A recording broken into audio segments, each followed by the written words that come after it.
BDO অফিসে ভাঙচুর আমি করিনি। এমন ভাবে বিডিও অফিসের ঘটনা চাউর হয়ে গেল, মানুষের মধ্যে তো মানুষ তো প্রচুর সরকারি ভাঙচুর না, যখন মানুষের পিঠ থেকে যাবে দেওয়ালে, আপনি একজন এমএলএ কে যদি বলে কি আপনাকে কোনো কৈফিয়ত দেওয়ার বা আপনার সঙ্গে কথা বলার আমি প্রয়োজন মনে করি না, তাহলে একটা মানুষ, সাধারণ মানুষ যাবে কোথায়? তাহলে তৃণমূল কংগ্রেসের একজন সৈনিক হিসেবে নিজের প্রাপ্য, নিজের অধিকার কিভাবে আমাকে বাঁচতে হবে সেই রাস্তা আমি বেছে নিতে পারবো। বাবরি মসজিদে নামাজ পড়লে আর এখানে নামাজ পড়লে কোনো পাপ পুণ্যের ব্যাপারটা নাই। ওখানে যেরকম নামাজ পড়ে আপনি নেকি পাবেন, ওটা পাবেন।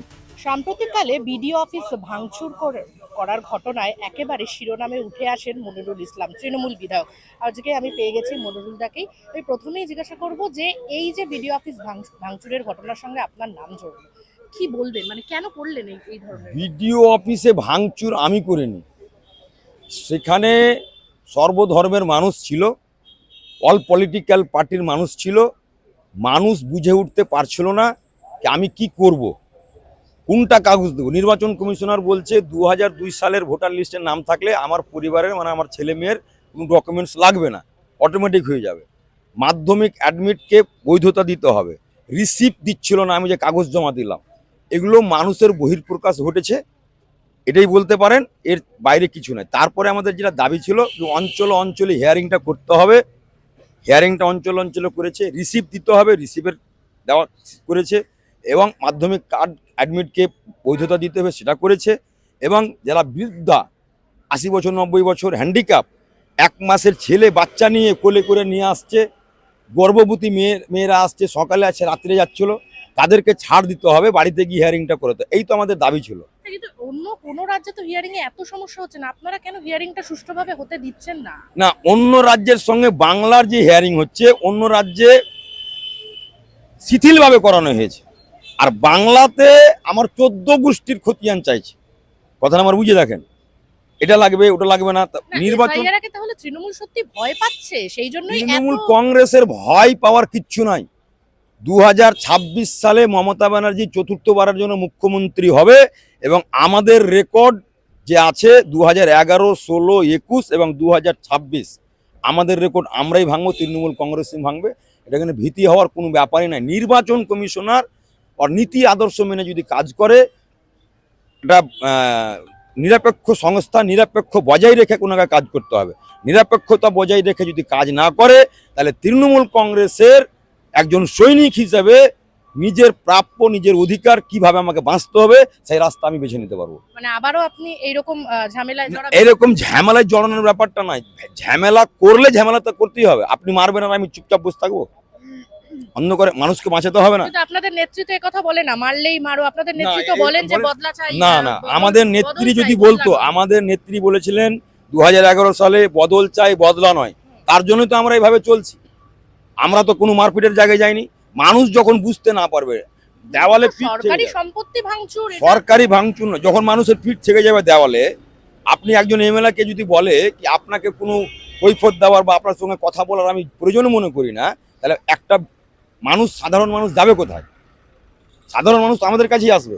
আমাদেরকে বলছে কি দাদা এই কাগজটা আমার কাছে নেই, এটা ডোমিসাইল করাতে হবে, আপনি চলুন, আপনি আসছেন না, আপনি দেখা পাচ্ছেন। এগুলো তো আমার সাধারণ মানুষের কাছে দাঁড়াবে। সাধারণ মানুষের জনপ্রতিনিধি হয়ে আমি বিধানসভায় এসেছি, সাধারণ মানুষের হয়ে আমি নবান্ন যাই, রাইটার্সের যাই, মন্ত্রীর কাছে যাই, যে কাজগুলো হাসিল করে নিয়ে গিয়ে কাজটা করি, সেটাই তো। উনাদের কণ্ঠস্বর হয়ে আমার ক্ষমতা অনুযায়ী এখান থেকে কাজগুলো নিয়ে যায়।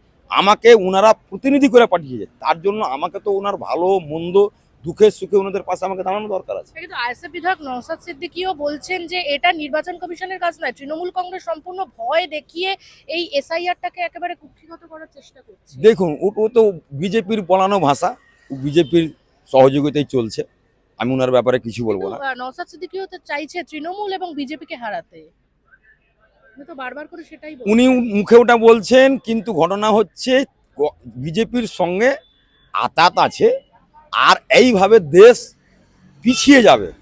আমি ধর্ম দেখাবো, আমি হিন্দু হিন্দু, আমি মুসলিম মুসলিম, এই মন্দির মসজিদ, এই হিন্দু মুসলিম গরু পাকিস্তান করে এইভাবে দেশ পিছিয়ে যাবে।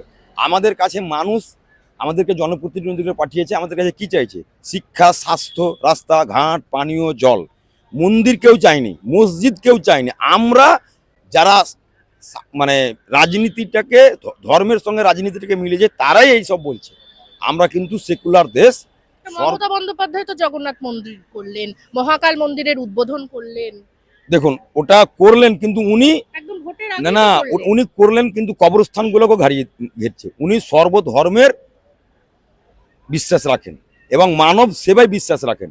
উনি যেমন ধরুন আমাদের কবরস্থানগুলো আছে, মুখ্যমন্ত্রী, সেটা তো উনি করতেই হবে। কবরস্থানগুলোকে দিয়ে ঘেরা করেছে পবিত্র জায়গাটাকে। ইমাম মোয়াজ্জেমদের ভাতা দিয়েছে, পুরোহিতদের দিয়েছে। সেকুলার দেশেও দুটোই করছে।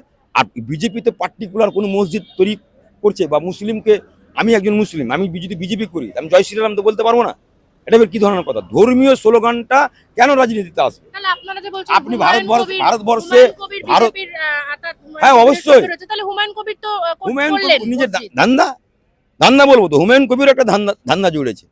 বাবরি মসজিদে নামাজ পড়লে আর এখানে নামাজ পড়লে কোনো পাপ পুণ্যের ব্যাপারটা নাই। ওখানে যেরকম নামাজ পড়ে আপনি নেকি পাবেন, ওটা পাবেন। ধর্মটা হচ্ছে একটা বিশ্বাসের জায়গা।